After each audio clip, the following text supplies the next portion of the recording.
এই তত্ত্ব না জানলে ভগবত ভক্তির পথে আপনি এগিয়ে যেতে পারবেন না। একটি হলো দিব্য, চিন্ময়, অপার্থিব, আরেকটি ধ্বংসশীল, জড়, বিনাশশীল। এই দুটোকেই আচার্যগণ আমাদের সম্মুখে এনেছেন। এ পার্থিব পৃথিবীর যা কিছু দেখছেন সবই তো ধীরে ধীরে ধ্বংসের দিকে যাচ্ছে, পতনের দিকে যাচ্ছে, তো এটি দিব্য নয়। ভগবানের যা কিছু চিন্ময়, অপ্রাকৃত, তা দিব্য। এই জন্য আমাদের সংসারে, আমাদের জগতে কিছু টিকে থাকে না, কিছু চিরস্থায়ী রাখা যায় না। যৌবনটা রাখবো বলে অনেক চেষ্টা করি, কিন্তু যৌবন থাকে না। বার্ধক্য এসে, জরাব্যাধি এসে, মৃত্যু এসে শরীরটাকে কবলিত করে নেয়। যৌবন রাখা যায় না, রূপ রাখা যায় না। ঐশ্বর্য, ধন, বিত্ত, বৈভব, শরীর, আত্মীয়, কুটুম্ব, পিতা মাতা, স্ত্রী, পুত্র, কোনটা কে ধরে রেখেছে আজ পর্যন্ত? এটা জড়, এটি বিনাশশীল। তাই আমাদের জগতে দিব্যতা বলে কিছু নেই। দিব্যতা আছে ভগবানের জন্ম, কর্ম, নাম, রূপ, লীলাতে। সেদিকে লক্ষ্য আছে কি, যে দিব্যতা পাবো আমি, যা পেলে আর ধ্বংস হবে না, যা পেলে আর ক্ষয় বা লয় হবে না, যাকে পেলে আমারও এই জন্ম, মৃত্যু, জরাব্যাধি, জড় ধর্ম থেকে, ধ্বংসশীল থেকে আমিও নিত্য হব, আমিও চিরস্থায়ী হব, আমিও দিব্য প্রাপ্ত হব। এই চেষ্টায় যদি আসতে চান যে এই জড়ত্ব থেকে আমি দিব্য যাব, যেমন দেবতাদের বয়স 25 বছরের ওপরে যায় না, দেবতারা বৃদ্ধ হয় না। দেবতাদের বয়স কত বললাম? 25, এর উপরে ওদের বয়স। ওরা অমৃত পান করে পুণ্যের দ্বারা দেবতা হয়েছে। কেন? কারণ ওদের জরাব্যাধি নেই। ওরা 25 বছরের ওপরে ওদের বয়স যায় না। ব্রহ্মার এক কল্পে ওদের মৃত্যু আছে বটে, কিন্তু ব্রহ্মার এক কল্পে ওদের জরাব্যাধি নাই। ওদের 25 বছরের উপরে, কারণ তৈজস শরীর। আমাদের যেমন পিতামাতার রক্ত ঔজ বীর্যে এই পঞ্চত্ব দিয়ে শরীরটা গড়া, ক্ষিতি অপ তেজ মরুদ্ভম। আমাদের শরীর পার্থিব বিকারগ্রস্ত, কিন্তু দেবতাদের শরীর তৈজস, জ্যোতি দিয়ে তৈরি করা। আর ভগবানের শরীর কি দিয়ে তৈরি করা? সচ্চিত আনন্দ দিয়ে। এগুলো খুব বুঝতে হবে। ভগবানের যে দিব্য শরীর, তা তৈরি হয়েছে রক্ত মাংস দিয়ে না। ভগবানের শরীরটা নির্মাণ হয়েছে সৎ চিত আনন্দ দিয়ে। আর দেবতাদের শরীর তৈরি হয়েছে তৈজস, তেজ দিয়ে, দিব্য তেজ দিয়ে। এই জন্য ওদের বার্ধক্য, জরাব্যাধি আসে না। সেই ব্রহ্মাকে যা দেখেছেন, ওই বৃদ্ধ ব্রহ্মা, ব্রহ্মার পরিবর্তন দেখেছেন? পরিবর্তন ওই রূপেই। পিতামহ ব্রহ্মার ওই রূপ বদলাবে না, দেবরাজ ইন্দ্রের রূপ বদলাবে না। কিন্তু আমাদের জগতে কখন শিশুকাল চলে যায়, কখন কৈশোরটা মরে গিয়ে যৌবন আসে, আবার যৌবন দেখতে দেখতে চলে গিয়ে বার্ধক্য আসে, জরাব্যাধি, জড় জড় অবস্থা আসে। কারণ আমরা দিব্য নই। এখন আমরা কি চাই আমারও জন্ম মৃত্যু না থাক, আমিও দিব্য প্রাপ্ত হোক, আমারও মৃত্যু, জরা ব্যাধি, বারবার আসা যাওয়া না থাকে? চাই কি? মুখে তো চাইছি। এটা কি চাই যে আমারও জন্ম মৃত্যু না থাকুক, আমারও বারবার কর্মফল পাপ ভোগ করতে জগতে যাতে না আসতে হয়, আমিও যাতে চিন্ময় হয়ে যায়, আমিও যাতে দিব্য হয়ে যায়? এই চাওয়াটার নামই ভগবানকে চাওয়া। এই জন্য উপনিষদ বলছেন, তমেবা বিদিত্তাদি মৃত্যু মেতি নান্য পন্থা বিদ্যায় তো অনয় আহা। ঋষির অনুভূতি হলো যে দেখো, এখানে বলছে যে জন্ম মৃত্যু বন্ধন হতে, জন্ম মৃত্যু ধ্বংস, এই ক্রমচক্র হতে মুক্তির অন্য কোনো পথ নেই। সেই পথ হলো তমেবা বিদিত্তাদি, অর্থাৎ শ্রী ভগবানের স্মরণ করা, ভজন করা। এই ভজন এবং ভগবত স্মরণের মাধ্যমেই কেবল মৃত্যুকে এড়ানো যায়। নান্যপন্থা, অন্য কোনো পথ খোলা নেই। ভগবত ভজনের মধ্যেই, ভগবত আরাধনার মধ্যেই মৃত্যুকে এড়াতে পারো, দ্বিতীয় কোনো পথ খোলা। আচ্ছা, এমন বলা আছে প্লাস্টিক সার্জারি করলে, হার্ট কিডনি পরিবর্তন করলে, এত টাকার মালক হলে আমি মরবো না, আমার জরাব্যাধি আসবে না? 50 কোটি টাকা ব্যয় করে মাইকেল জ্যাকসন রূপ বদলেছিলেন, কালো রূপ ঢেকেছিলেন প্লাস্টিক সার্জারি করে। তার মৃত্যু রহস্যটাও এখনো ঠিকভাবে বোঝা যায়নি, বাঁচেননি বেশি দিন।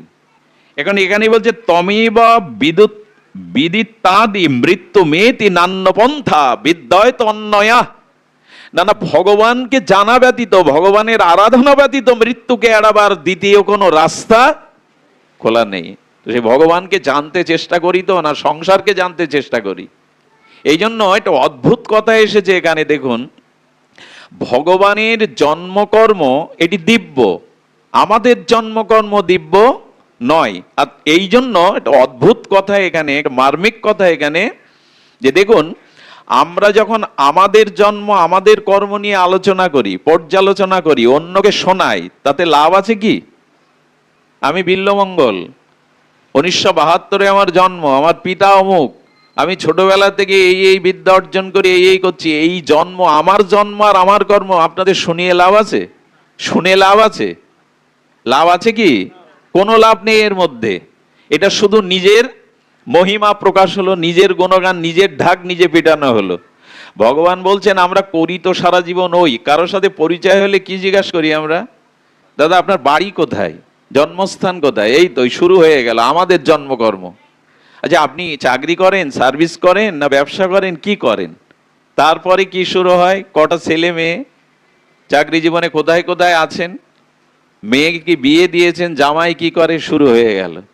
গোবিন্দ বলছেন কি এইটা তোমাদের স্বভাব, একজনের সাথে আর একজনের সাংসারিক জীব দেখা হলে আলোচনাটা হয় তোমাদের জন্মকর্ম নিয়ে। আর তোমাদের এই ব্যক্তি জীবনের জন্মকর্ম আলোচনা যদি কোটি জন্ম ধরেও করো, এর দ্বারা লাভও হবে না, কল্যাণও হবে না, জন্ম মৃত্যু এড়াতে পারবে না। ভগবান বলছেন ওই বলার স্বভাবটা রেখে দাও, কিন্তু তোমার জন্মকর্ম আলোচনা না করে তুমি আমার জন্মকর্ম আলোচনা করো, তাহলে আর জন্ম হবে না। একই বস্তু, তুমি তোমার জন্মকর্ম যতদিন আলোচনা করবে ততদিন জন্ম মৃত্যু চক্র ঘুষবে। বিপরীতে যদি ওই স্বভাবটাই রাখো, জন্মকর্মের স্বভাব রাখো, তবে ওইখানে তোমার জন্মকর্ম আলোচনা না করে আমার দিব্য জন্মকর্ম আলোচনা করো। এইখান থেকেই তো এই শ্লোকটা বলছেন, জন্মকর্ম চমে দিব্যং যো ব্যক্তি তত্ত্ব। যে তত্ত্বের দ্বারা আমার জন্ম এবং লীলা আলোচনা করে, ভগবান নিজ মুখে বলছেন নৈতি মামেতি সোহার্জুন, জেনে নাও তার আর জন্মকর্ম হবে না। আলোচনার বিষয় কি? আমাদের জন্মকর্ম, আমার যশ খ্যাতির কথা। কার জন্মকর্ম নিয়ে বলতে হবে, শুনতে হবে? ভগবানের। এই অভ্যাসটা গড়ে উঠেছে তো। এই জন্য 24 ঘন্টা দিনের মধ্যে আপনি 10 ঘন্টা আয় রোজগার করুন, অর্থাৎ আপনি জীবিকা, জীবন জীবিকার জন্য অর্থোপার্জন, চাকরি, শ্রম যা করতে হয়, বুদ্ধিজীবী 10 ঘন্টা খাটুন। 4 ঘন্টা আহার বিহার বসা আলাপন করুন।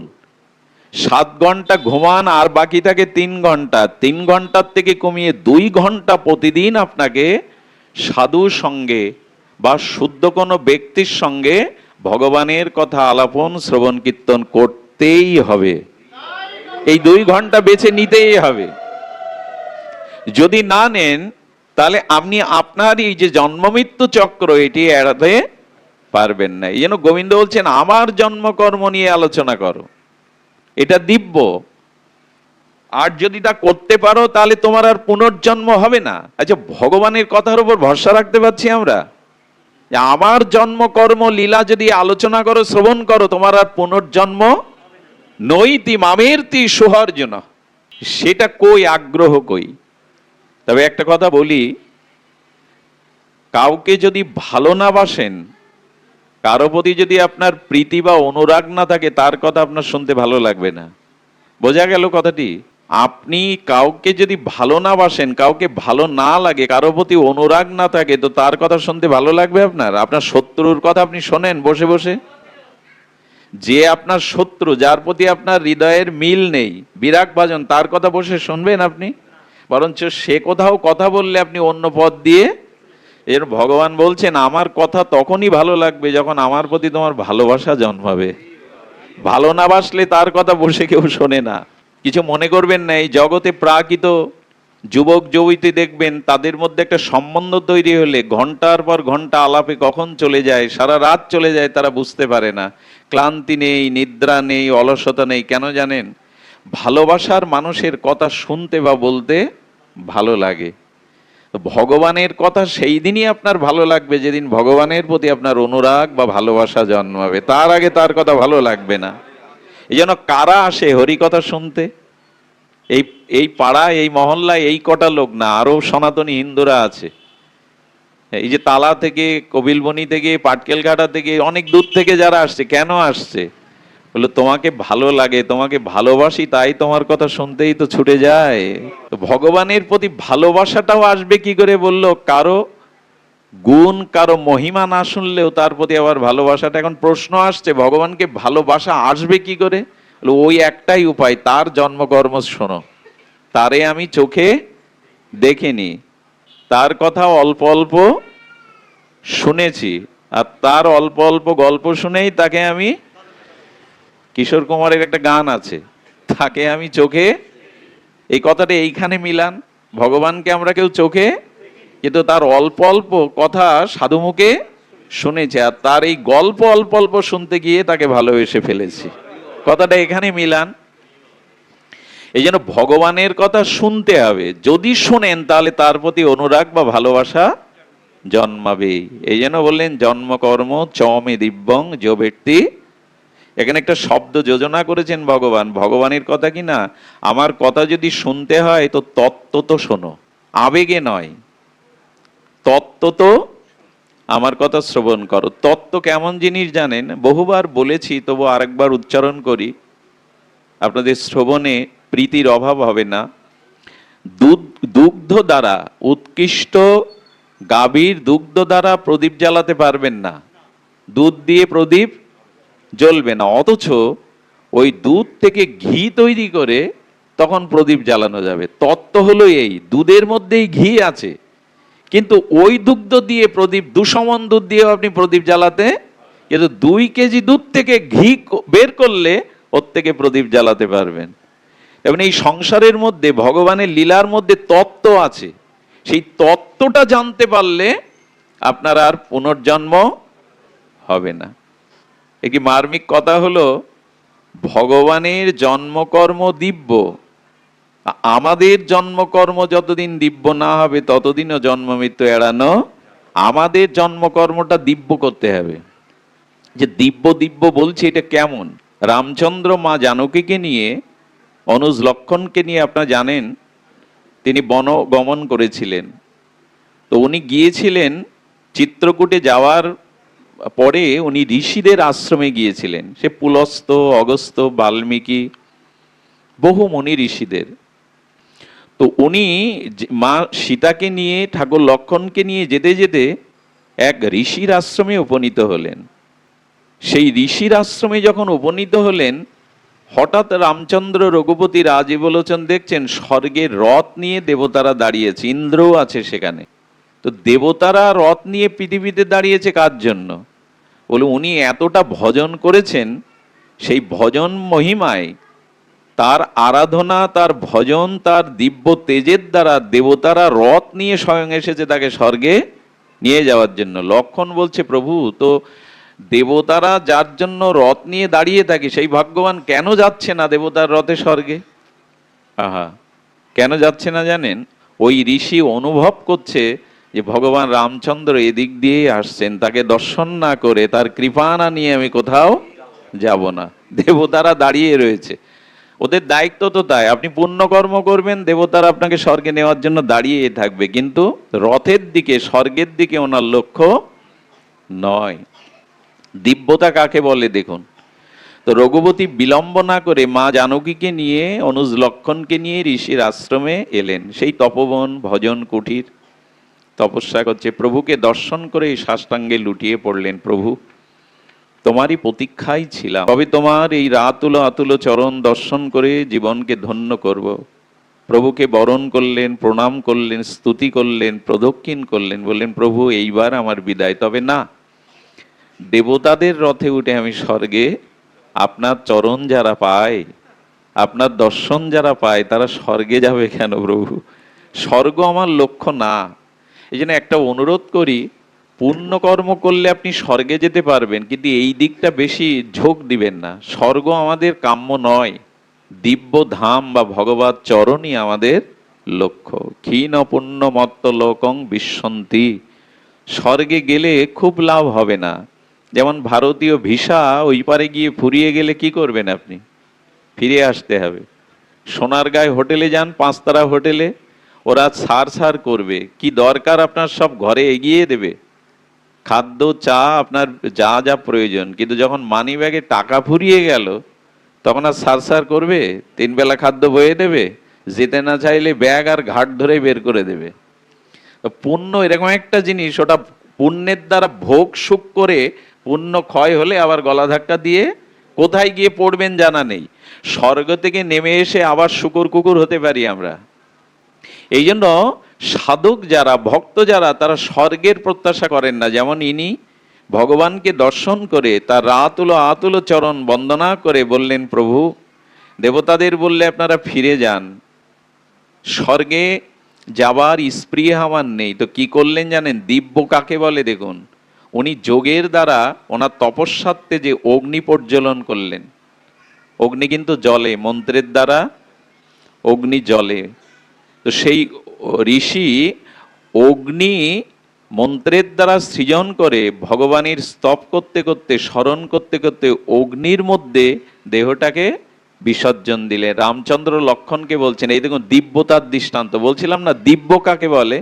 রামচন্দ্র বললেন, ওই দেখো, এই পার্থিব ভজন শরীরটা অগ্নিতে তদাত্ম করার পরে সেই সূক্ষ্ম দিব্য চিন্ময় আলোক রশ্মি, তেজরশ্মি শরীরে, ওই দেখো উনি ব্রহ্মালোকে চলেছেন, উনি দিব্য সত্য লোকে চলেছেন। ওই দেখো লক্ষণ, লক্ষণ রামচন্দ্র দেখছেন তার দিব্য লোকে যেতে। এই সাপের খোলসের মতো এই শরীরটা ছাড়লো, আর ভগবত চরণে যাওয়ার মতো একটা দিব্য শরীর নিয়ে সেখানে। সাপ যেমন একটা খোলস ছাড়ে আর সঙ্গে সঙ্গে আর একটা খোলস তৈরি করে নেয়। আমাদের এই ইচ্ছা আছে তো প্রভু, আর এই জন্ম মৃত্যু কর্মফল পাপ ভোগ করতে আসবো না, তোমার চরণে পৌঁছাবো, দিব্য লোকে পৌঁছাবো। এখন এই ইচ্ছাটা জাগবে না যতদিন আপনি সাধু সঙ্গ না করবেন, হরিকথা শ্রবণ কীর্তন না করবেন, ততদিন এই আছি আছি ভালোই আছি, এই সংসারে আছি তো খেয়ে পরে মজে মজিয়ে হেসে হাসিয়ে বেশ তো আছি, আর কি চাই? না, এটা আমাদের লক্ষ্য নয়। এই জন্য ভগবানের জন্মকর্ম এগুলি দিব্য। মানুষ অজুহাত আমরা দেই যে আমার সময় নেই, আমি নানা প্রতিকূলতার মধ্যে। সংসার যে কি জিনিস এটা উপলব্ধি না করলে সংসারের মোহ আসক্তি দূর হবে না। দেখুন, সংসার কারো বন্ধনের কারণ নয়, স্ত্রী পুত্র কারো বন্ধনের কারণ নয়, কিন্তু এদের প্রতি অতিরিক্ত আসক্তিই হলো, মোহই হলো বন্ধনের। ঘর বাড়ি স্ত্রী পুত্র কারো বন্ধনের কারণ না, কিন্তু এদের প্রতি যে আসক্তি, এদের প্রতি যে মোহ, এটাই হলো বন্ধনের মূল কারণ। এই জন্য গোবিন্দ গীতাতে বলে দিয়েছেন, অনভিসঙ্গ স্ত্রী দ্বারা গৃহ দিশু, অশক্তি অনভিসঙ্গ স্ত্রী পুত্র দ্বারা গৃহাদিশু। আহা, ভগবানের কি বাণী! বললেন, দেখো, গৃহে থাকো, টাকা পয়সার মধ্যে থাকো, স্ত্রী পুত্রের মধ্যে থাকো, কিন্তু মোহগ্রস্ত হয়ে থেকো। এরা না হলে আমার জীবন চলবে না, এদের মুখ না দেখলে আমার দিন ভালো যাবে না, এই মোহ ত্যাগ করে থাকো। অশক্তি অনভিসঙ্গ, এদের মধ্যে আছো অথচ এদের মধ্যে কর্তব্য করতে হয়, টাকা রোজগার করতে হয়, চাকরি করতে হয়, বাজার করতে হয়, ঘর বাঁধতে হয়, মিষ্টি মুখে কথা বলতে হয়, এইটুকু এদের মধ্যে আছো অথচ এদের মধ্যে নাই তুমি। এই যে আসক্তিটাকে ত্যাগ করে যদি সংসারে থাকতে পারো তবে বেঁচে গেলে।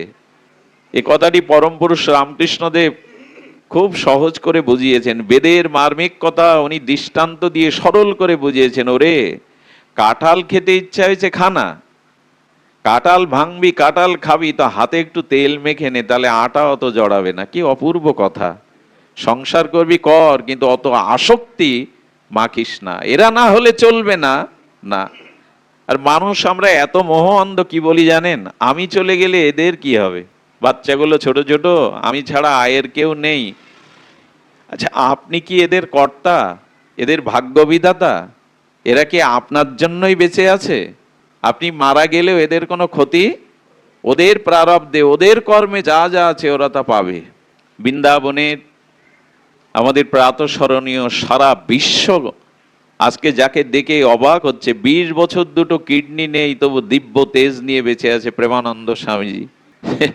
ইনার দিব্যতা দেখলেই, ভগবান দেখিনি, কিন্তু এইসব ভক্তকে দেখে মনে হয় যে ভগবান কি 20 বছর দুটো কিডনি নাই, অথচ তার কণ্ঠস্বর বজ্র নিনাদের মতো। 4 বছরে একটা বাচ্চা ক্যান্সারে আক্রান্ত, মা নিয়ে গেছেন ওনার দর্শনে। মা তো আসন্ন সন্তানের মৃত্যু, 4 বছরের শিশুকে সামনে নিয়ে বলছে, বাবা ওর ক্যান্সার ধরা পড়েছে। তো প্রেমানন্দ কাঁদছেন না, উনি কিছুটা প্রসন্নতা এনে বলছেন, তুমি তো মা, তবে শোনো, শরীরটা ওর 4 বছরের না, এই শরীরটা কোটি কোটি জন্মের শরীর। গত জন্মের শরীরের প্রারব্ধ পাপটা এই নূতন শরীরে ভোগ করতে এসছে, ওকে ভুগতে দাও। কোন মায়ের সামনে এরকম বলা যাবে সাধু ছাড়া? বলেন এই শরীরটা 4 বছরের, কিন্তু এই শরীরটা ওর শরীর নয়, এরকম অনন্ত কোটি জন্মের সেই পুরনো শরীরে একটা নূতন শরীর নিয়ে এসেছে। কিন্তু নূতন শরীর 4 বছরের হলে কি হবে? কোটি কোটি অতীত জন্মের পাপ ওই শরীরে, অপরাধ ওই শরীরে, প্রারব্ধ ওই শরীরেও বহন করছে। এই জন্য এটাকে ওকে বহন করতেই হবে। আমরা এই জন্মে আমাদের অনাদিকালের জন্মের পাপ, অপরাধ, প্রারব্ধ ভোগ করতে এসেছি, এটা কেউ এড়াতে পারবে না। আর এর জন্য হাউমাউ করেও লাভ নেই, এটা কেউ এড়াতে পারবে না। ভীষ্মদেব গঙ্গার গর্ভে জন্মালেন। কে জন্মালেন? যে গঙ্গায় স্নান করলে সমস্ত পাপ প্রায়শ্চিত্ত হয়, পাপ থাকে না, সেই গঙ্গার গর্ভে জন্মগ্রহণ করে দ্রৌপদীর বস্ত্রহরণের দিনে নীরব থাকায় ভীষ্ম মৃত্যুর সময় শান্তি পাচ্ছিলেন না। গঙ্গার গর্ভে জন্ম নিয়েও ভীষ্মের পাপ দূর। যার মাই গঙ্গা, যার গর্ভেই ভীষ্ম জন্মেছে, তারও প্রারব্ধ নষ্ট। আপনি আমি কোন ছাড়? এই জন্য এই যে শরীরটা যতদিন আছে, এর দ্বারা পাপ নয়, এর দ্বারা মহা অপরাধ নয়, কারণ এই শরীর বদলিয়ে আর একটা নূতন শরীরে এই জন্মের পাপটাকে ভোগার জন্য আসতে হবে। এতে সাবধান হই আমরা। এই জন্য বলছেন যে জন্ম মৃত্যু এড়াবার একমাত্র উপায় ভগবানের নাম, ভগবানের চিন্ময়, ভগবানের জন্মকর্ম অর্থাৎ তার লীলাকে জানা। তস্মিন মহামুখরিত, তস্মিন অর্থাৎ সাধুমুখে তার পীযূষ সরিত, অর্থাৎ সেই অমৃত ঝর্ণা ধারার ভগবানের নাম রূপ লীলা সাধুমুখে শ্রবণ করো। মধু বিচরিত্র, এই ভগবানের অমৃতময় চরিত্র কথা শ্রবণ কীর্তন করো। তস্মিন মহান মুখরিতা, অর্থাৎ সাধু মুখে, মহতের মুখে এই হরিকথা শ্রবণ করো। এর দ্বারা প্রীতি জন্মাবে, এর দ্বারা ধীরে ধীরে দিব্যতা আসবে, এর দ্বারা তোমার এই জন্ম মৃত্যু জরা ব্যাধি ঘুচবে। এছাড়া ওই যে বললেন, তমেই বা বিদিত্তাদি মৃত্যু মেতে নান্য পন্থা, আর কোনো পথ খোলা নেই। এমন যে পথ দিয়ে যায় এড়ানো যাবে না। আমাদের সাতক্ষীরার ডাক্তারি শাস্ত্রে যার উজ্জ্বলতা বৃদ্ধি পেয়েছিল, কত দূরে ছড়িয়ে গিয়েছিল, ডাক্তার শ্যামাপদ পাল। সার্জারিতে তার সুনাম অনেক দূর। উনি যখন ক্যান্সারে ঠাকুরপুকুর, বেহালা ঠাকুরপুকুর ক্যান্সার হাসপাতালে মৃত্যুর সাথে লড়ছেন, উনি এক প্রিয়জনকে বলেছিলেন, এই হাত দিয়ে কতজনকে সুস্থ করে বাড়ি পাঠিয়ে দিয়েছি, কত চোখের জল মুছিয়ে মুখে হাসি ফুটিয়েছি, কিন্তু আমি যদি জানতাম ডাক্তার হয়ে আমার মৃত্যুর কোনো ওষুধ আমার জানা নেই, আমি চেষ্টা করতাম নিজের উদ্ধারের জন্য আরো দ্রুত কত ভগবানকে ভজন করা যায়, আমারও জানা নেই। এই জন্য আমাদের এই জড় প্রকৃতির শরীর, এটা থাকবে না, এখানে কোনো কিছুই তার অস্তিত্ব থাকবে না। যেন ভগবানের দিব্যতাকে অনুভব করুন। দেখুন, অনেক কাঠ ও কাঠ, কিন্তু সব কাঠকে আর চন্দন কাঠ? চন্দন কাঠের মধ্যে একটা দিব্য সুগন্ধ আছে বলেই তো ওই কাঠ চন্দন কাঠ এত মহিমান্বিত, ভগবানের চরণে যায়, ভগবানের চর্চিত হয়, সুগন্ধ বিলায়।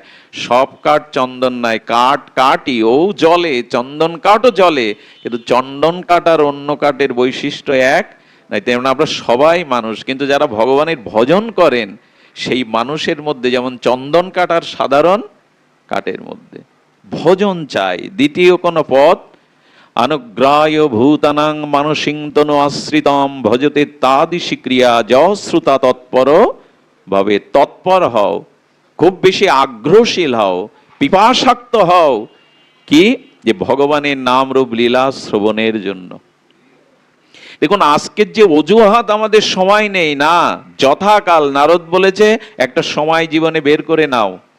24 ঘন্টার মধ্যে আমার তো মনে হয় গোবিন্দ ঘুমানোর সময় কাছে একটা জিনিস নিয়ে ঘুমাতেন, ওইটা ছাড়তেন না। কি বলতে পারেন? শ্রী গোবিন্দ যখন ঘুমাতেন সেই ঘুমের মধ্যেও একটা জিনিস কাছে রেখে দিতেন, এটা বাঁশি। মানে বাঁশিটা কেন রাখতেন গোবিন্দ? কারণ বাঁশি রাধা নামই বলতো, রাধা নামের সুরে লহরীতে রাগ রাগিনী আলাপ করতো। তো রাধা রানী গোবিন্দের এত প্রিয় যে ঘুমানোর সময় বাঁশিটা তিনি নিজের কাছে রেখে দিতে। কেন আমরাও রাখি ঘুমানোর সময় এখন একটা জিনিস, আমরাও বালিশের তলে, মাথার তলে, বুকের মধ্যেও এখনো রাখি। সমস্যাটা হচ্ছে এই জায়গায়, মোবাইলকে যতটা সময় দেন ভজনে কি ততটা সময় দেই আমরা? গোবিন্দ বাঁশি নিয়ে শুতেন, আমরা এখন মোবাইল নিয়ে শুই। আরো একটা যন্ত্রণায় ভাগবত অনুষ্ঠানে মোবাইল বেজে ওঠে মাঝে মাঝে।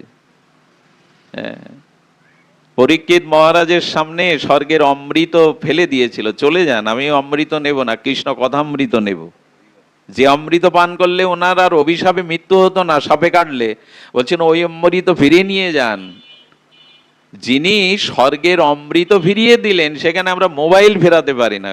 অনেকে কল আসলে উঠে গিয়ে কথা বলে, এখান থেকে উঠে এসেছিল বেটা সারা দিন এই সংসার কাজের মধ্যে, এখানে একটু শুনতে উঠে চলে গেল। যদি বলে এটা খুব প্রয়োজনীয় কল, মৃত্যু যদি এখন কাছে এসে দাঁড়ায় বুঝবে অন্য প্রয়োজন কতটা তুমি খাটাতে পারো।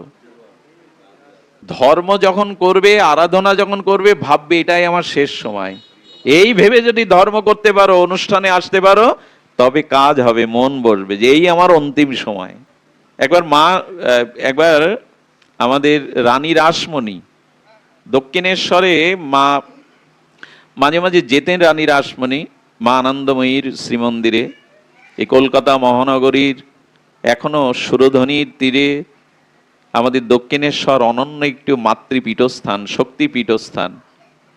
তো ওইখানে ঠাকুরের সামনে গিয়ে ঠাকুরের শ্রীমুখে দুটো অমৃতময় মাতৃকথা, ঠাকুরের মুখে সেই সমাধিস্থ হয়ে শ্যামা সঙ্গীত শুনলে রানী রাসমণির মন ভালো হয়ে যেত। তো রানী রাসমণির সামনে, ঠাকুরের সামনে প্রণাম করে বলছে, ঠাকুর একটু মায়ের কথা শোনান। উনি সমাধিস্থ ভাবাবিষ্ট হয়ে মায়ের কথা শোনাতে শোনাতে ওনার অমৃত কণ্ঠে উনি মায়ের একটা সঙ্গীত শোনাচ্ছেন।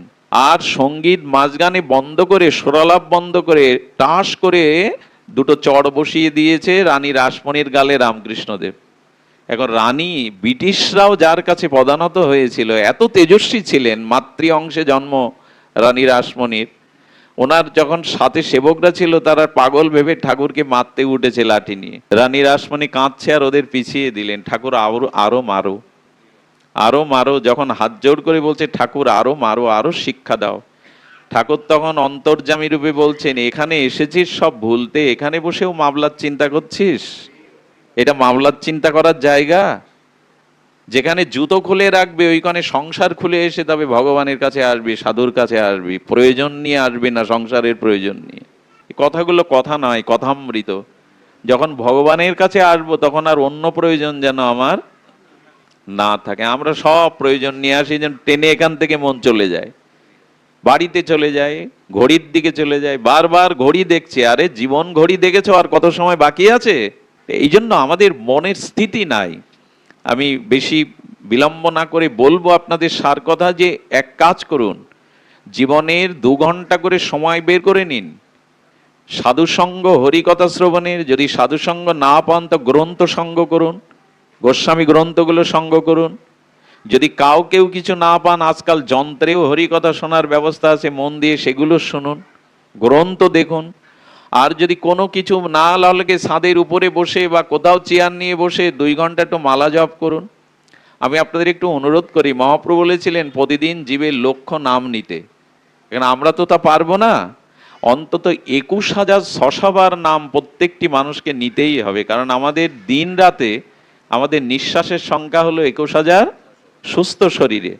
দেখুন, এই জন্য শাস্ত্র বলেছি কি, ভগবানের নামটাকে জড়িয়ে নাও। সকালবেলা উঠে হাই তুলতে তুলতেই হা গোবিন্দ, হা রাধে অভ্যাস করো না।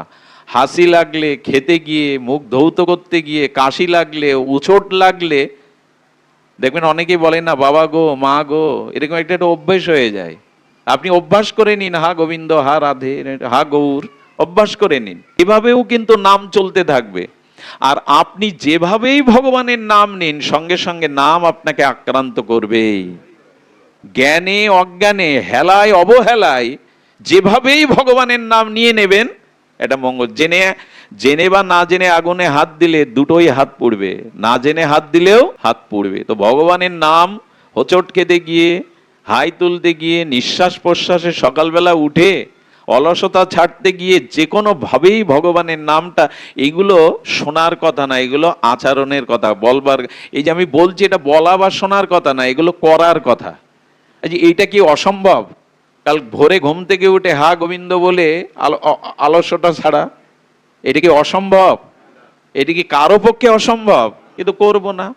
এগুলো শোনার কথা না, এগুলো করার কথা। এই জন্য ভগবানের নামটা জড়িয়ে নিন, সময়টা যথাকাল সময়টা বের করে নিন। আচ্ছা চিন্তা করুন, ভগবানের আবির্ভাব কোথায় হয়েছিল? আগামীকাল জন্মাষ্টমী, একটু বলতে হয়। দিলীপ দা আমাদের পরম শ্রদ্ধেয় বলছিলেন, দাদা এই প্রসঙ্গে একটু বলবেন। জন্মাষ্টমীর ভগবান শ্রীকৃষ্ণ অনাদিরাদি সর্বকারণেরও কারণ যিনি, তিনি এসেছিলেন কংসের কারাগারে। আর জায়গা পাননি তিনি। স্বয়ং ভগবান আসবেন তো কারাগারে, অন্ধকার কূপের মধ্যে। এর কারণ কি? এর কারণটা শুনুন। কারাগারে বন্দী ছিলেন দেবকী এবং বসুদেব। আচ্ছা এইখানে লক্ষ্য করুন, ভগবান কেন কারাগারে এলেন, এই প্রশ্নের উত্তর আচার্যরা জানিয়েছেন, শুনুন। আচ্ছা কংসের কারাগারে খুব সুখে ছিলেন না দুঃখে ছিলেন বসুদেব দেবকী? কারাগারে কেউ সুখে থাকে? অন্ধকার প্রকাষ্টে হাতে বেড়ি, ডান্ডা বেড়ি অন্ধকারে রাখা কারো সুখের জায়গা? সুখের জায়গা নয়। তারপরে দুঃখ দেখুন, কারা শৃঙ্খলিত অবস্থায় এক এক করে 6টা সন্তান পিতামাতার সামনে আশ্রে মারল। পৃথিবীতে এর থেকে বড় দুঃখ পিতামাতার হতে পারে? হাত পা যাদের শৃঙ্খলিত, অন্ধকার কারা প্রকষ্ট, তারপরে এর থেকে বড় দুঃখ আর হতে? 6টি সন্তান আশ্রে মারছে। বসুদেব দেবকী আমাদের দিকে আঙুল তুলছে, আমাদের মতো দুর্দশা তোমাদের নও। কিন্তু একবার ভেবে দেখো, এই কারাগারে এই বন্দি দশার মধ্যেও আমরা ভগবানকে আকুল হয়ে ভজন করছি। তুমি কেন পারো না? তোমার তো এত সমস্যা নাই। আচ্ছা এর জবাব কি দেবেন? যদি বসুদেব এবং দেবকী আপনার আমার কাছে প্রশ্ন করে, তুমি কি তোমরা কি আমাদের মতো এই দুর্দশায় আছো?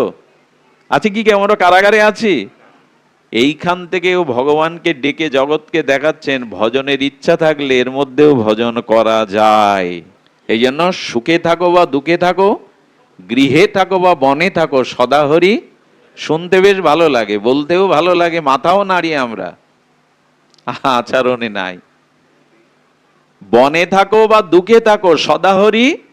ওরা করছে কি? দেবকী বসুদেব খুব সুখেই ভগবানকে ডাকছে। কারাগারের মধ্যে এত দুঃখ দুর্দশার মধ্যে দেবকী বলছেন, বসুদেব বলছেন, কংস তুমি আমাদের হাত পা শৃঙ্খলিত করে রেখেছো, মনটা তো বাঁধতে পারোনি, সেই মনটাই দিয়ে আমরা ভগবানকে ডাকছি। আচ্ছা আপনার হাত পা বাঁধতে পারে, মন বাঁধতে পারে কেউ? মন কেউ বাঁধতে পারে? সেই মনটা ভগবান তো চাইছেন, মত চিত্ত মন ভগবানকে দিন, সেটাতেও অলসতা। আর সংসারটা সুখের নয়, তা দেবকীকে দিয়ে, বসুদেবকে দিয়ে বোঝা যায়। আচ্ছা দেবকীর যখন বিবাহ হলো, তখন কংস কি করেছিল? এত আদরের, এত আদরের ছিল দৈবকী দেবকী, যে কি করলো, বলে আমি রাজা হলেও তোর প্রতি আমার এত স্নেহ মমতা, আমি নিজে রথের সারথি হয়ে তোকে শ্বশুর বাড়ি পৌঁছে দেব। বাবা, ভালোবাসার কি মহিমা! কংস ভোজবতী ভোজরাজ হয়েও দেবকীর প্রতি তার এত স্নেহ ছিল, মমতা ছিল, যে নিজের বোনকে এবং জামাইবাবুকে নিজে রাজা হয়েও রথের ড্রাইভার সারথি হয়ে পৌঁছে দিচ্ছে। দেখুন তো কত প্রীতি! আমরাও এই ভালোবাসায় জড়িয়ে যাই। কিন্তু সেই আবার রাস্তার মাঝখানে এলো চুল ধরে তলোয়ার বের করে মারতে উদ্যত হলো কেন? ভাগবত শিক্ষা দিচ্ছে, এই দেখো জগতের ভালোবাসার নমুনা। জগতের যে মোহ, যে ভালোবাসা ততদিন টিকবে যতদিন জানবে যে ও আমাকে সুখ দেবে, ও আমাকে শান্তি দেবে, ও আমাকে ভালোবাসা দেবে। কিন্তু যখনই জেনে যাবে ও আর আমাকে ভালোবাসা দেবে না, আমাকে শান্তি দেবে না, বরঞ্চ আমার ক্ষতির কারণ, তখনই কংসের মতো যার প্রতি এত মমতা শ্বশুরালয়ে এগিয়ে দিতে যাচ্ছে রথে করে, সেই আবার রাস্তার মাঝখানে তলোয়ার তুলেছে মারবে। পার্থক্য একটাই, তুমি বোন ছিলে, ভগ্নী ছিলে, মায়া মমতা ছিল, এখন দৈববাণী হলো তোমার গর্ভের সন্তান আমায় মারবে, এখন তুমি বা তোমার সন্তানই আমার মৃত্যুর কারণ, আর তোমার প্রতি ভালোবাসা, এই হলো জগতের ভালোবাসা। খুব মাখামাখি। কিন্তু যেই জানলেন ও আমার আর স্বার্থের কোনো কারণ নেই, বরঞ্চ ও আমার কোনো ক্ষতির কারণ, সঙ্গে সঙ্গে কংসের মতো রূপ বদলে গেল। এই তো ভালোবাসা। দিতে পারলেন তো ভালো, সংসারে ওদের প্রয়োজন মেটাতে পারলেন তো আপনি ভালো। নালে কংসে একটু আগে কি মমতা, বারবার চাইছে দেবকীর দিকে, আর চোখে জল ভরে যাচ্ছে, তোকে নিজে হাতে শ্বশুর বাড়িতে রেখে আসবো। সেই বেটা আবার তাকে তলোয়ার বের করে রাস্তার মাঝখানে চুল ধরে হত্যা করতে উঠেছে। ভাগবত বলছে গল্প নাই, কাহিনী নাই, এই হলো সংসার। আজকে যে তোমার প্রিয়, কাল যেই স্বার্থে আঘাত লাগবে সেই তোমার শত্রু হয়ে যাবে। এই জন্য অতিরিক্ত সংসারের প্রতি কারো মমতা রাখবেন না। একটা সময় আসবে তার কারণেই আপনাকে কষ্ট বেশি পেতে হবে। এসব কথা মানি আমরা?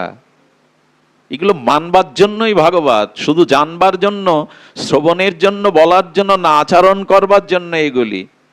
তো কংসের কারাগারে থেকেও দেবকী বসুদেব জগৎকে জানালো যে দেখো, এই অবস্থার মধ্যেও ভগবানকে ডাকা যায়, স্মরণ করা যায়, তোমরাও করো।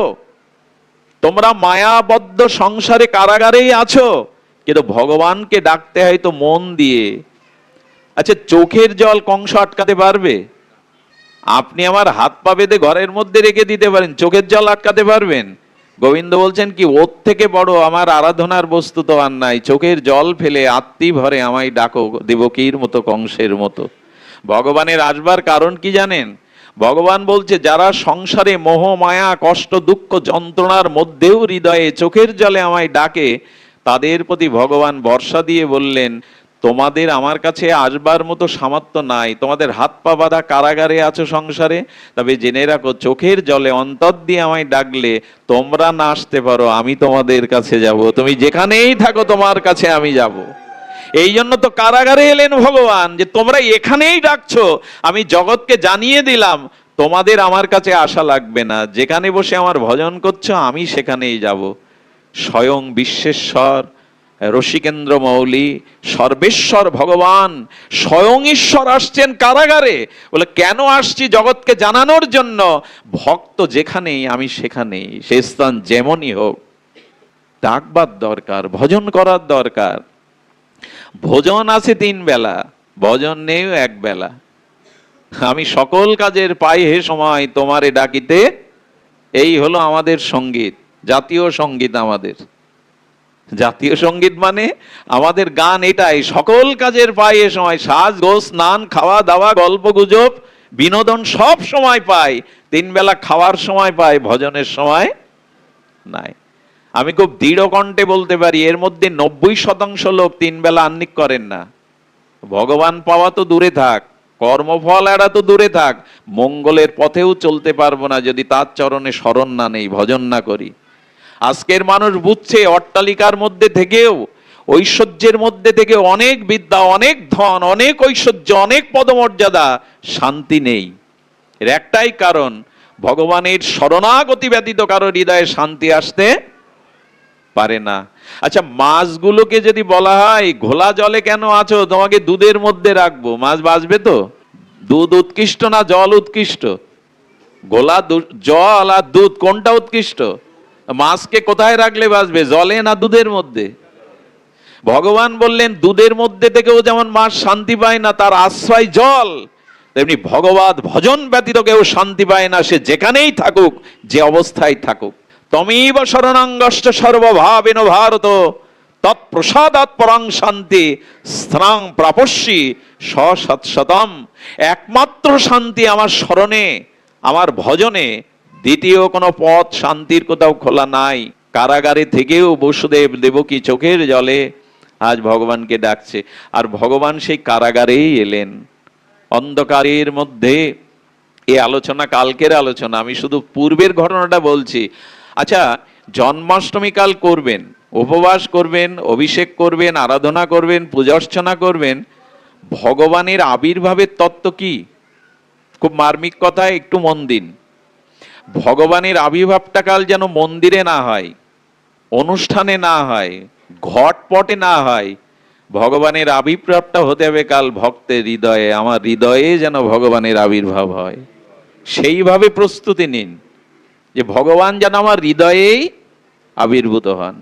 আমরা ঘট পটে যাই করি, ভক্ত হৃদয়েই ভগবান আবির্ভাব হবেন। তো সেই হৃদয়টা কেমন হবে? আর যদি ভগবানের আরাধনা করে একবার ভগবানকে বুকে নিতে পারেন। আচ্ছা, কংসের কারাগারে গোবিন্দ যখন কৃষ্ণ ভাদ্র কৃষ্ণাষ্টমীর গভীর রজনীতে সেই ঝঞ্ঝাভাত ঝড় বৃষ্টির মধ্যে এলেন, তখন কি ঘটনা ঘটল?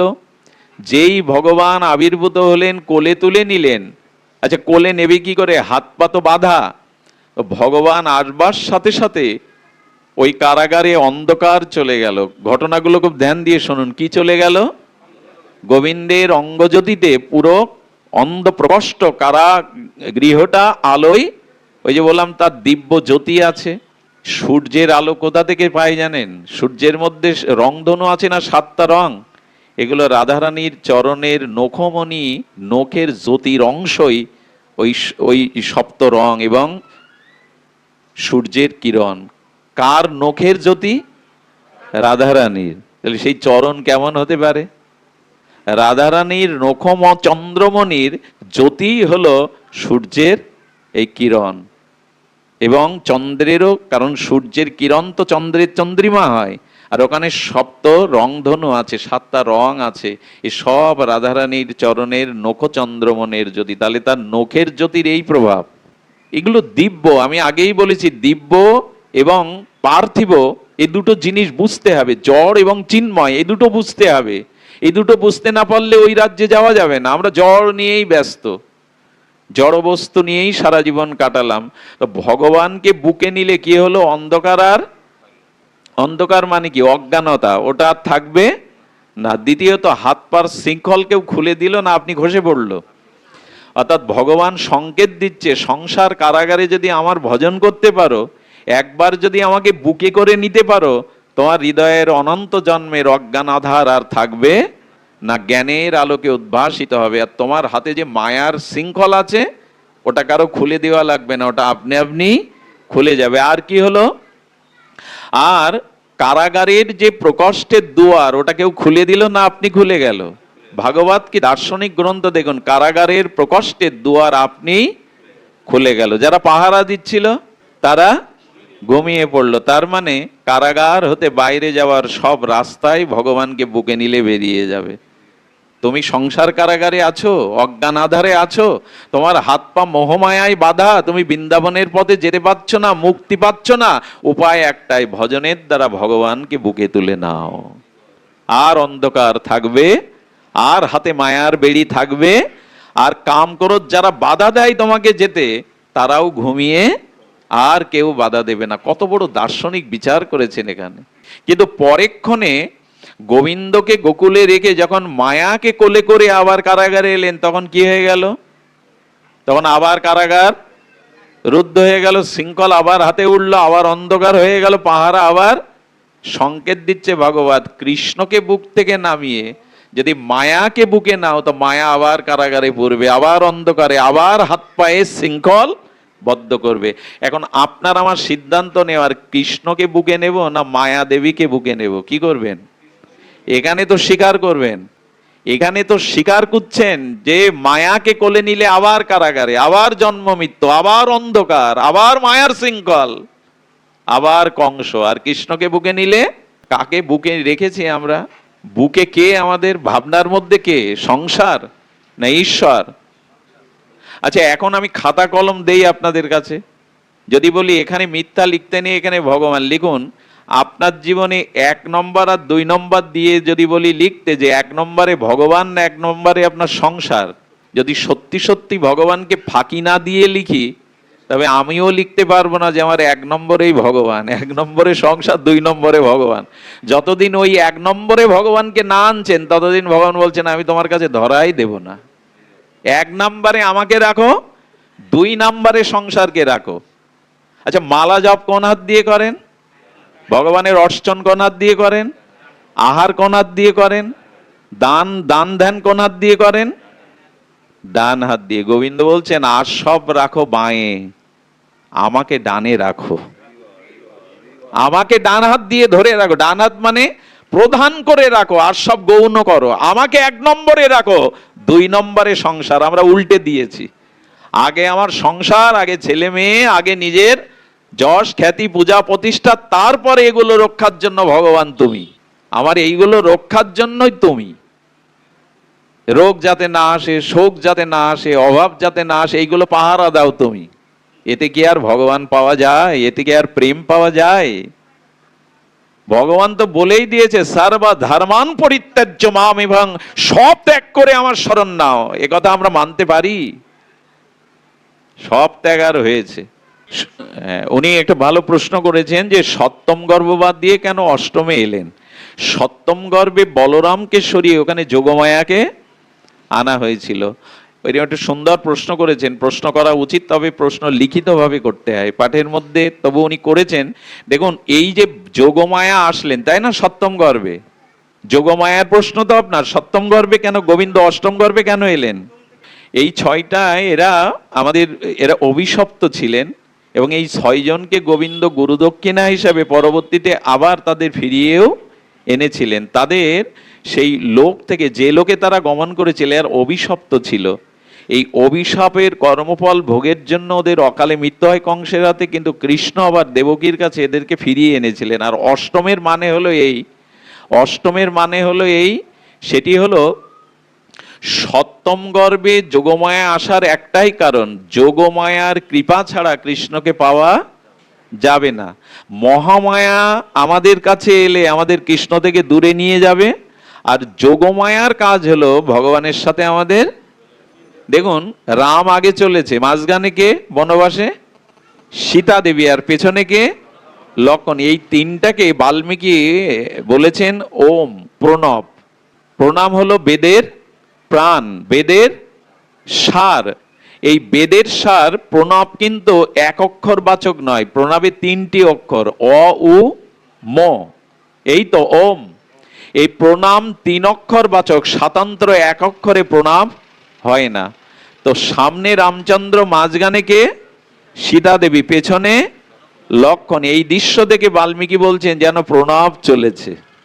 প্রণাম মানে অ উ ম, এই 3টে অক্ষর দিয়েই তো প্রণব। প্রণব হলো বেদের সার, বেদের প্রাণ। তো অতে অ উ ম, ওম, এই অতে অকারে হলেন পরম ব্রহ্ম রামচন্দ্র, আর মকারে প ফ ব ভ ম, মটা হলো সবার পিছনে।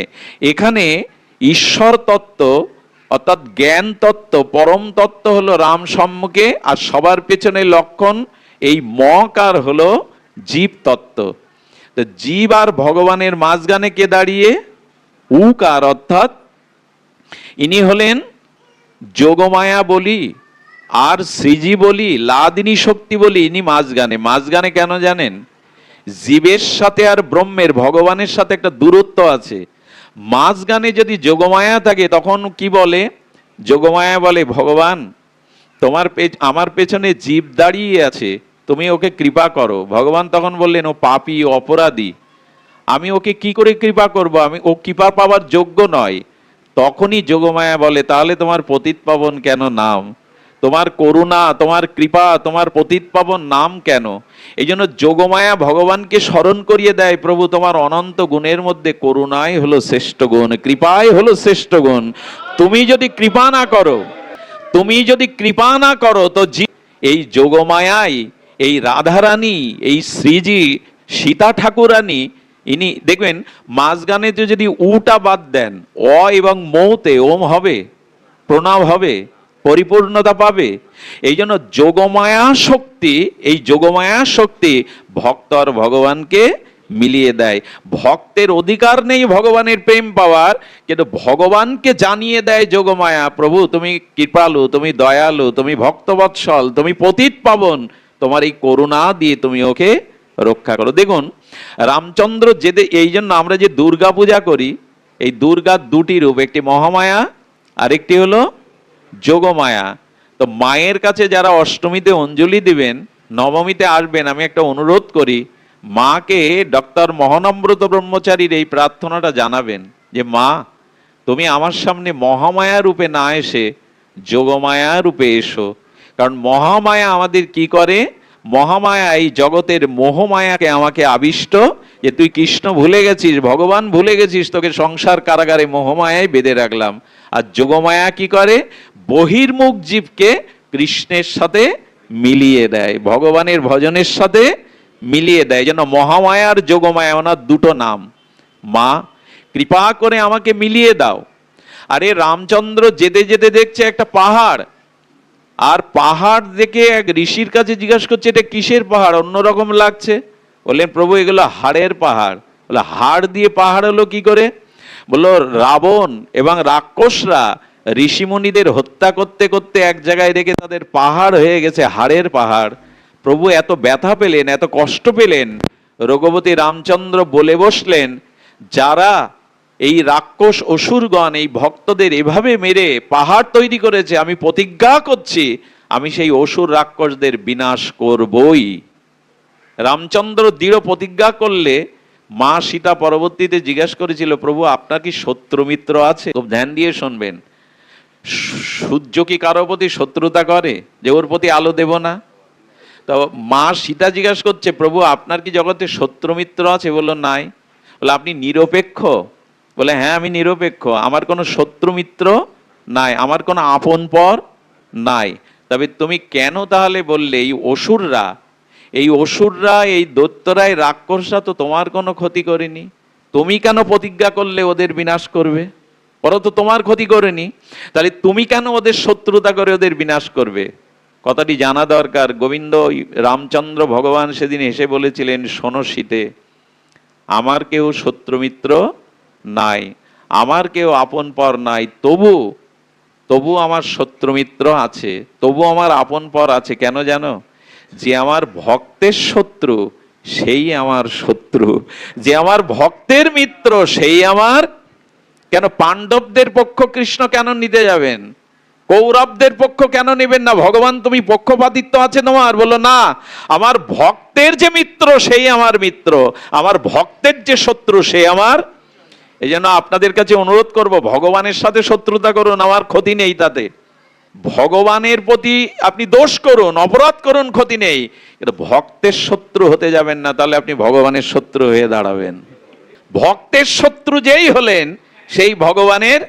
দুর্যোধনকে বলেছিল, দুর্যোধন শুনে রাখো, পাণ্ডবদের যে মিত্র সে আমার মিত্র, পাণ্ডবদের যে শত্রু সে আমারও শত্রু। কতটা ভক্তবৎসল ভগবান! ভগবানের চরণে অপরাধ করলে আপনি ক্ষমা পাবেন, কিন্তু কোনো মহাদের চরণে, ভক্তের চরণে অপরাধ করলে সেই দিন থেকে আপনি ভগবানেরও শত্রু হয়ে যাবেন। এই জন্য সতর্ক হওয়া উচিত ভক্ত চরণে। আজকে কংসবধ হবে কেন? হবে এই কারণে যে আজ ভক্তের প্রতি অত্যাচার করেছে কংস। ভগবানের প্রতি অনেক অত্যাচার করেছে, তাতে ভগবান কিছু মনে করেননি, কিন্তু এই যে বারবার ভক্তদের কষ্ট দিয়েছে, এতেই শত্রু হয়ে গেছে ভগবানের। আমি যে কথা বলছিলাম, যোগমায়ায় আমাদের, রাধারানী আমাদের, সীতা ঠাকুরানী আমাদের, আর ভগবানের সাথে জীবের মিলিয়ে দেবে। মাঝখানে এই যোগমায়া চাই, এই যোগমায়ায় আমাদের কৃপা করে মিলিয়ে দেবে। যাই হোক, আগামী দিন জন্মাষ্টমী, উপবাসের বিষয় আছে। আমি দীর্ঘ সময় না নিয়ে যে কথাটি আলোচনা করলাম, শুরু করেছিলাম, তার জন্মকর্ম দিব্য। এই দিব্য তার জন্মকর্ম। আচ্ছা, কর্ম মানে আমি লীলা বলেছি, কোনো লীলা কথা তো হলো না তেমন করে, একটা লীলা কথা হয়েই বিশ্রাম পাক। একটা অপূর্ব লীলা কথা, জন্ম কথাটা আমরা আগামীকাল শ্রবণ করব, যার যার ভাগ্য আছে। কারণ আগামীকাল আবির্ভাব তিথিতেই তার আবির্ভাব কথা শুনতে হবে। আমি ভগবানের একটা লীলা বলি। লীলাটি হলো, গোষ্ঠে গোচারণ করতে যখন গোবিন্দ গোষ্ঠে যান ধেনু বৎস সখাদের নিয়ে, মা যশোদা তাকে রাখাল বেশে সাজিয়ে দেন, বাজবন্ত বেঁধে দেন, কোমরে বেঁধে দেন, এবং চরণে নূপুর দিয়ে দেন, তাকে ময়ূর পিচ্ছ দিয়ে সুন্দর করে মুকুট করে সাজিয়ে দেন, হাতে বালা দিয়ে দেন, একটা পাছুনি দিয়ে দেন, রাখাল বেশে। আর সখাগণ গোচারণ ভূমিতে গোবিন্দ যখন যান, তখন ব্রজবাসীদের সারাদিনের একটা প্রতীক্ষা থাকে, একটা বিরহ থাকে, কখন গোবিন্দ ফিরবে, কখন কানাইয়া ফিরবে, কখন গোপাল ফিরবে। তো প্রতিদিন তো ওইভাবে ফেরেন। যখনই গোধূলি বেলায় রক্তিম অনুরাগে পশ্চিম দিগন্ত রাঙিয়ে যায়, তখন ধেনুবৎস পাল নিয়ে গোবিন্দ যখন আসেন, সেই ধেনুবৎসের গোখুর উত্থিত ধুলাতে, গোবিন্দের শ্বেত ঘর্মবিন্দুতে ওই গোখুর উত্থিত ব্রজ ধুলাগুলো মেখে গোবিন্দের অপরূপ শোভা দেখায়। আর ব্রজবাসীরা তাদের পিপাসাক্ত হৃদয়ে বিরহ তাপ অপমোদনের জন্য আর সবাই ঘর থেকে বেরিয়ে আসেন শ্রী গোবিন্দের উত্তর গোষ্ঠে তার শ্রীবদন দেখে শীতল হবেন বলে। তো এমনি করে যশোদা প্রতিদিন গোবিন্দের আসবার পথে তার মুরলীর ধ্বনি শুনে যশোদার বুকের দুধ কাপড় ভিজে যেত। এত বাৎসল্য প্রেম যে গোবিন্দের মুরলীর ধ্বনি গোষ্ঠ থেকে গোবিন্দে ফিরছে এ কথা মনে করেই যশোদার বুকের দুগ্ধে তার অঞ্চল ভিজে যেত, কাপড় ভিজে যেত। যশোদা প্রদীপ নিয়ে আর অপেক্ষা করতো গোবিন্দকে বরণ করে, কানাইকে বরণ করে ঘরে ঢোকাবে। আলাই বালাই যা কিছু তোর সাথে সব বিদায় হোক, এই ভেবে বসে আছে। গোবিন্দ বলছেন মাকে নিয়ে তো একটু লীলা করতে হবে, একটি লীলাই করি। গোবিন্দ কি করেছেন জানেন? ইচ্ছা করে তার মাজায় যে বাজুবন্ধটা ছিল, সেই মাজার কোমরে যেটা বেঁধে দেয় সোনার, ওটা ইচ্ছা করেই ফেলে রেখে এসেছে। ফেলে এসে মার সাথে লীলা করতে হবে। তো মা যখন অলংকারগুলো খুলছে দেখে কোমরটা নাই, সেই কোমরের অলংকারটা না থেকে বলছে কানাইয়া লালা, এত যত্ন করে সুন্দর করে কোমরে বেঁধে দিলাম, কোমরটা কোথায় ফেলে এসেছিস? বললো মা কোমরটা চুরি হয়ে, বলে একটু বানাতে হবে, মার সাথে তো কথা বলতে হবে, লীলা বাড়াতে হবে, আনন্দ বাড়াতে হবে, মা কোমরটা চুরি হয়ে গেছে। গোপাল এত যত্ন করে এত সুন্দর করে প্রতিদিন কোমরে বেঁধে দিই, কোনোদিন চুরি হয় না, চুরি হলো। আচ্ছা সত্যি করে বলতো, চোরের ঘরে তো সহজে চোর হয় না, তুই তো পাকা চোর, চুরি তোর বিদ্যা, এত চুরি বিদ্যা, তোর চোরের ঘরে চুরি করবে কে? গোবিন্দ তখন মা বলছে না, চোরের ঘরেও মাঝে মাঝে চুর হয় মা। তা আজকে ওটা চুরি হয়ে গেছে, হারিয়ে গেছে বলতে পারছে না, বললো চুরি হয়ে গেছে। বললো তা চুরি হোক, খোঁজ করিস নি? বললো মা তোমার এই এক দোষ, কোনো কিছু শেষ করতে দাও না। গোবিন্দ বলছেন এখন উত্তর তো আর একটা দিতে হবে। বলে কোনো কিছু তুমি শেষ করতে দাও না, চুরি হয়ে গেছে। আর সেই চুরির কোমরটা আমি খুঁজতে গিয়ে এক সখা আমাকে কানে কানে বলল, কানাই ওটা কে চুরি করেছিল জানি না, কিন্তু চুরি করে তোর জিনিস রাখতে পারেনি, যমুনায় ভাসিয়ে দিয়েছে। মা যমুনায় ওটা ভেসে গেছে। কানে কানে সখা বলছে, বলে এইখানেই মা বুঝি থামবে, এইখানেই মা মনে হয় থামবে। কানাইয়ের হাত ধরে বলছেন, কানাই লালা, আরে গোপাল শোন, বন্ধুদের সাথে খেলতে খেলতে একটা খেলনা বল পড়ে গিয়েছিল কালিয়াহট্দে, আর সেই খেলনা উদ্ধারের জন্য তুই যমুনা পুলিনে ঝাঁপ দিয়ে, আর সেই বল খেলনা সখাদের দেওয়ার জন্য তুই কালিয়নাগের মাথায়, সহস্র কালিয়নাগের মাথায় নাচলি একটা বলের জন্য, আর তোর মায়ের বেঁধে দেওয়া নবরটা যমুনায় ভেসে গেল, তুই তাতে খুঁজতে ঝাঁপ দিলি না। গোবিন্দ তখন চিন্তা করছেন কথা তো বাড়াতেই হবে, লতা তো বাড়াতেই হবে। বললো মা হ্যাঁ, তোমার কথা আমার স্মরণে নেয় তা নেই, বলের জন্য যদি আমি কালিয়াহট্দে ঝাঁপ দেই, তবে নূপুর আনতে গিয়েও আমি দৌড়েছিলাম যমুনায় ঝাঁপ দেবো বলে। দিসনি? মায়ের কথা মনে পড়েনি? নূপুরটা কালকে পড়তে, এটা পড়তে হবে বাজুবন্ধটা। বলে মা ঝাঁপ দিতে যাব, এক সকায় সে কানে কানে বলল, কানাই জল পান করতে গিয়ে এক গাভী মা ওটা চিবিয়ে খেয়ে ফেলেছে। কৃষ্ণ চিন্তা করছে এরপর মা আর জ্বালাতন প্রশ্ন তুলবে না। দেখুন এই হলো লীলা। হ্যাঁ, মা যশোদা তখন বলছেন, কানাই আচ্ছা গাভী খেয়ে ফেলেছে? বলে হ্যাঁ, কে বললো তোকে? বললো ওই যে সখা কানে কানে বললো। সখা, এটা সুরদাস, বিখ্যাত সুরদাস তার ভজনে এই লীলাটা তুলে ধরেছেন, বড় অপূর্ব লাগে। তো বলছেন আচ্ছা গাভী কখন খেয়েছে, হারিয়েছে কখন? বলে বিকালে। গাভী খেয়েছে সন্ধ্যার একটু আগে গোস্ত থেকে ফেরার জন্য। বলো তাহলে তো ওটা গোয়ালে চল, কারণ হজম তো করতে পারবে না গাভী মা, গোবরের মধ্যেই ওটা পাওয়া যাবে, চল আমার সাথে চল। কৃষ্ণ বলছে সর্বনাশ, এখন সারাদিন এই গোয়ালা হয়ে আর এই পাচনে নিয়ে রাখাল হয়ে এখন আবার গলে মাকে বলি কি, আসলে তো হারিয়ে ফেলেছে, ওটা ইচ্ছা করেই হারিয়ে এসেছে। তখন বলছেন মা তোমার এই এক দোষ, কথা শেষ করতে দাও না, তুমি ইতি টেনে দাও। বলে এখনো তো শেষ হয়নি আমার বলা। যশোদা মনে মনে আনন্দ পাচ্ছেন, বাইরে রাগ করছেন। বলে তারপরে, মানে গরুর পেট থেকে তারপরে কি শেষ হয়নি যখন? বলে মা কিছু মনে করো না, আমি গোয়ালে পা বাড়িয়েছি যাব, যে গোবরের মধ্যে নিশ্চয়ই পাওয়া যাবে, ওটা গাভী মা হজম করতে পারবে না, এটা সোনার। সঙ্গে সঙ্গে এক রাখাল বলল, কানাই, গোয়ালে গিয়ে লাভ নেই। বলে কেন? বললো, শোন, ওটা না কে চুরি করেছে তা আমার জানা হয়ে গেছে। বলে কে চুরি করেছে? বললেন, মা জানো, তার নাম বললে তুমি বিশ্বাস করবে কিনা জানি না, ওটা রাধারানী চুরি করে নিয়ে গেছে। আর জায়গা পাচ্ছে না, বুঝলেন, ওইখানে বলে ওটা রাধারানী চুরি করে এনে, যদি যশোদা এইবার থামে। বলো, ও প্রথমে চুরি হয়ে গেছে, চুরির জিনিসকে যমুনায় ফেলেছে, যমুনায় ঝাঁপ দিতে গিয়ে শুনিস গাভী খেয়েছে, গাভী খাওয়ার পর গোয়ালে যেতে গিয়ে শুনিস ওটা রাধারানী, কেউ এসে বললো, কে বললো বলে কানে কানে বলেছে ওটা রাধারানী নিয়ে গেছে। মা যশোদা বলছেন, এ পালকিটা বের করো তো, এখনই আমি বর্ষণায় যাব, রাধারানীর কাছ থেকে আমার এই বাজুবন্ত চাই। কৃষ্ণ বলছে, সর্বনাশ, এই অস্ত্রও তো কাজে লাগছে না, শেষে যদি বর্ষণায় গিয়ে রাধারানীকেই চোর সাজায়। তখন বলছেন, মা সারাদিন গোষ্ঠ থেকে এসে আমার কষ্টটা একবার দেখলে না? কৃষ্ণ কেঁদে ফেলেছে। গোবিন্দ বললেন, এর থেকে বড় অস্ত্র আর আমার কাছে এটাই হলো ব্রহ্মাস্ত্র, কারণ যশোদা সব সহ্য করতে পারে, কৃষ্ণের চোখের জল সহ্য করতে পারে না। যেই কৃষ্ণের চোখ ছলছল করেছে, বুকে নিয়ে বলছে, ও ভাড়ার মধ্যে যাক তোর মা কোমর, ও সোনা ভাড়ার মধ্যে যাক, তুই কাঁদিস না কৃষ্ণ। এই কোলে করে বুকে চেপে ধরেছে, আমার সব যাক নীলমণি, তুই বুকে থাক, কাঁদিস না কৃষ্ণ। মাখন চুরি করতে গিয়েও যখন এরকম শাসাতো, তখন অস্ত্র একটাই কেঁদে ফেলতো। আসলে আমারই ভুল, একটু মাখন খেয়েছি বলে তুমি আমাকে দড়ি দিয়ে বাঁধতে যাচ্ছ। আমি লোক মুখে আকাশে বাতাসে শুনেছি, আসলে আমি দেবকীর গর্ভেই এসেছিলাম, তোমার গর্ভে আসিনি, তো এই জন্য তোমার আমার প্রতি মমতা নেই। এইভাবে যখন কাঁদতো বলে বলে, তখন যশোদা দুর্বল হয়ে যেত, বুকে টেনে নিত। চোখের জল সন্তানের, এটা মা অন্তত সহ্য করতে পারে না। কিন্তু লীলা যদি এখানেই শেষ হতো ভালো হতো। একজন গিয়ে রাধারানীকে বলছে, রাধে, তোমাকে কৃষ্ণ চোর সাজিয়ে বসেছে, তার বাজুবন্ত নাকি তুমি চুরি করেছো। রাধারানী সখীদের বলছেন, চোরের অপবাদ চুরি না করেও নিতে হলো, এটা তো আমি মেনে নেব না।